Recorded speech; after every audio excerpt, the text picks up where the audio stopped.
Hello friends, welcome to Shah சமையல். இன்றைக்கி நம்ம ரொம்பவும் சூப்பரான பிரியாணி, குஸ்கா, கீ ரைஸ், தக்காளி சாதத்துக்கு கூட ரொம்பவும் சூப்பரான ஒரு சைட் டிஷ் தாங்க பார்க்க போகிறோம். உங்கள் வீட்டில் கத்திரிக்காய் இருந்துச்சுன்னா இந்த மாதிரி கத்திரிக்காய் புளிப்பு இனிப்பு தொக்கு செஞ்சு பாருங்கள், ரொம்பவும் சூப்பராக இருக்கும். இந்த ரெசிபி சூர்யான்னு ஒரு அண்ணன் கேட்டிருந்தாரு, அவருக்காக இந்த ரெசிபியை நான் டெடிகேட் பண்ணுறேன்.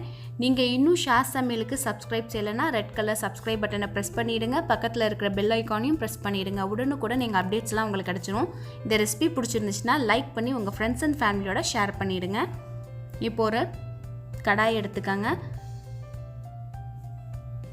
கடாய் நல்லா ஹீட் ஆன உடனே நான் 1 டேபிள் ஸ்பூன் அளவு எள்ளு, 2 டேபிள் ஸ்பூன் அளவு வேர்க்கடலை சேர்த்து நல்லா இது ஃப்ரை பண்ணிக்கிறேன்.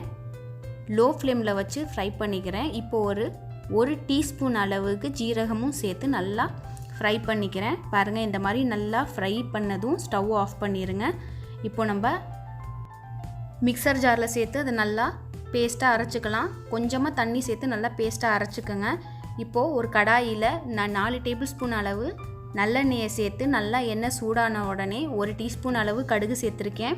1/4 டீஸ்பூன் வெந்தயம், 1 டீஸ்பூன் மிளகு, 1 டீஸ்பூன் அளவு நைஜீரியன் சீட்னு சொல்லுவாங்க, கருப்பு ஜீரகம், அதை சேர்த்துட்டேன். அதை சேர்த்து கொஞ்சோண்டு கருவேப்பிலை சேர்த்து நல்லா இந்த மாதிரி பொரிஞ்சு வந்ததுக்கப்புறம் ஒரு 4 பல்லு பூண்டை நல்லா தோலை நீக்கிட்டு நல்லா சின்ன சின்ன பீஸாக கட் பண்ணியிருக்கேன். அதையும் சேர்த்துட்டு ஒரு பச்சை மிளகா சேர்த்து ஒரு வெங்காயத்தை நல்லா பெரிய வெங்காயமாக எடுத்துக்கோங்க.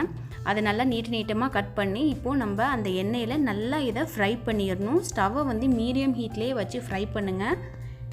இந்த வெங்காயம் பூண்டு எல்லாம் நல்லா ஃப்ரை ஆகணும். இது நல்லா சாஃப்ட் ஆகிற வரைக்கும் நம்ம ஃப்ரை பண்ணிக்கலாம். இது ரொம்பவும் சூப்பராக இருக்குங்க. இதில் நிறைய டிப்ஸ் கொடுத்துருக்கேன். நீங்கள் அந்த டிப்ஸ் மாதிரி நீங்கள் ஃபாலோ பண்ணிங்கன்னா ரொம்பவும் அசத்தலாக இருக்கும். இது சாப்பிட்றதுக்கு இனிப்பு, புளிப்பு, உரப்பு இது 3 சேர்ந்து சூப்பராக இருக்கும். இதை நீங்கள் தக்காளி சாதத்துக்கு சாப்பிட்லாம், தயிர் சாதத்துக்கு கூட நீங்கள் சாப்பிட்லாம். கண்டிப்பாக இந்த ரெசிபியை நீங்கள் வீட்டில் ட்ரை பண்ணி பாருங்கள். இப்போ நான் ஒரு பெரிய தக்காளியை சின்ன சின்ன பீஸாக கட் பண்ணியிருக்கேன். அதையும் சேர்த்து நல்லா இது சாஃப்டாக வர வரைக்கும் நம்ம வதக்கிக்கலாம்.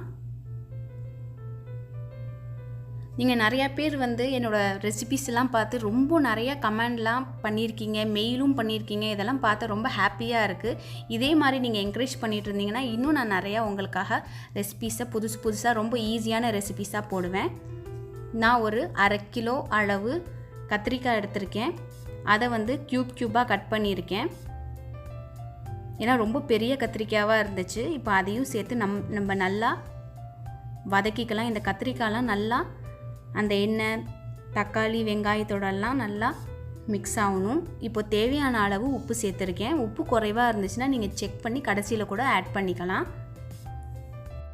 1/4 டீஸ்பூன் அளவு மஞ்சத்தூள், 1 டேபிள் ஸ்பூன் அளவு மிளகாத்தூள், உங்களுக்கு காரத்துக்கு ஏற்ற மாதிரி, 1 டீஸ்பூன் அளவு மல்லித்தூள் சேர்த்து நல்லா மிக்ஸ் பண்ணிக்கலாம். ஸ்டவ் மீடியம் ஃப்ளேம்லேயே இருக்கட்டும். நல்லா இந்த மசாலா எல்லாம் பச்சை வாசம் போகிற வரைக்கும் நம்ம நல்லா வதக்கிக்கலாம். பாருங்கள், நல்லா வதக்கியாச்சு. நம்மளோட கத்திரிக்காயும் கொஞ்சம் லைட்டாக கலர் சேஞ்ச் ஆகிருக்கு. இப்போது ஒரு எலுமிச்சம்பழம் சைஸ்க்கு புளியை எடுத்து நல்லா ஊற வச்சுருந்தேன். இப்போ அந்த புளியை தண்ணியை நல்லா கரைச்சி இப்போ ஊற்றிக்கலாம். நல்லா ஒரு எலுமிச்சம்பழம் சைஸ் அளவு நம்ம அந்த புளியை எடுத்துக்கணும். அந்த புளிக்கரைசலும் சேர்த்து நல்லா இதை மிக்ஸ் பண்ணி விடலாம். இது நல்லா அந்த புளிக்கரைசலில் இந்த கத்திரிக்காய் வேகட்டும்.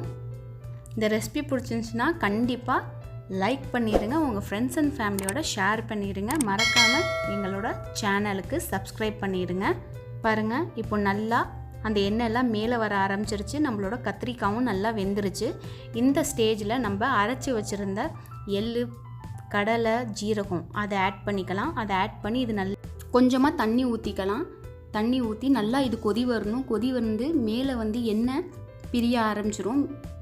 அந்த ஸ்டேஜில் நம்ம ஒரு சின்ன நெல்லிக்காய் இருக்கு இல்லையா, அந்த அளவு வெல்லத்தை எடுத்துக்கலாம். வெல்லத்தை எடுத்து அதில் ஆட் பண்ணி நல்லா மிக்ஸ் பண்ணி விட்டுடலாம். அந்த வெல்லம் கரையிற வரைக்கும் நல்லா மிக்ஸ் பண்ணி விட்டுட்டா ஸ்டவ் ஆஃப் பண்ணிடுங்க. நம்மளோட சூப்பரான டேஸ்டியான கத்திரிக்காய் தொக்கு ரெடி ஆகிடுச்சு. இது பிரியாணி, தயிர் சாதம், குஸ்கா, கீ ரைஸ் எல்லாத்தோடதும் ரொம்ப சூப்பரான ஒரு சைட் டிஷ்ங்க. இந்த ரெசிபி உங்களுக்கு பிடிச்சிருந்துச்சுன்னா லைக் பண்ணுங்கள், ஷேர் பண்ணுங்கள். மறக்காமல் உங்கள் ஃப்ரெண்ட்ஸ் அண்ட் ஃபேமிலியோட ஷேர் பண்ணிவிடுங்க. தேங்க்யூ ஃபார் வாட்சிங்.